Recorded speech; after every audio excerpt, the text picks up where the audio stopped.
Hi friends, carry bag ఎలా వేసుకోవాలి అని కొంతమంది డౌట్స్ అడుగుతున్నారు. ఆల్సో క్యారీ బ్యాగ్ వేసుకున్నప్పుడు ఫీడింగ్ చేయొచ్చు అని కూడా అడిగారు. క్యారీ బ్యాగ్ అయితే ఈజీ వేసుకోవడం, అట్లా క్లిప్స్ పెట్టుకొని తర్వాత ఈ రెండు చేతులు నెమ్మదిగా ఇందులోంచి తీసి అది ఇలా నెక్లో వేసేసుకోవచ్చు. మనం వితౌట్ సపోర్ట్ ఇంటి దగ్గర ఉండి ఎవరు లేకపోతే ఇంట్లో పని చేసుకున్నప్పుడు మనం పిల్లలు ఏడుస్తున్నా సరే మనం ఈజీగా దాన్ని యూజ్ చేసుకోవచ్చు. మనం ఎవరు లేకుండా వాడిని మన కిట్లో కూడా వేసుకోవచ్చు.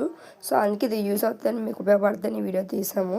క్యారీ బ్యాగ్ ఎలా వేసుకోవాలి అని మనం లైక్ పని చేసుకున్నప్పుడు వాళ్ళు ఎడుతుంటే లేదా బయట ఎక్కడ నుండి వాళ్ళు ఎడుతుంటే క్యారీ బ్యాగ్లు ఉంటే పాలు పట్టొచ్చు అంటే నేనైతే నాకు తెలీదు. బట్ మొన్న రీసెంట్గా మేము బయటకు వెళ్ళినప్పుడు మేము బయట ఉన్నాము, అక్కడ కూర్చొని తీసి పెట్టేంత పొజిషన్ లేదు. సో అన్ని ఆకలి ఏడ్ చేస్తున్నాడు. అప్పుడైతే బయట నార్మల్గా అలాగే కిట్లోనే ఇందులో బ్యాగ్లో నుంచి పాలు పెట్టాను. కాకపోతే మ్యాక్సిమం అలా పట్టకూడదు, ఒళ్ళో వేసుకొని కొంచెం హెడ్ పైకి ఎత్తి పాలు పెట్టాలి. కానీ ఇంకా సిచ్యువేషన్ వచ్చేప్పుడు తప్పదన్నప్పుడు ఓకే.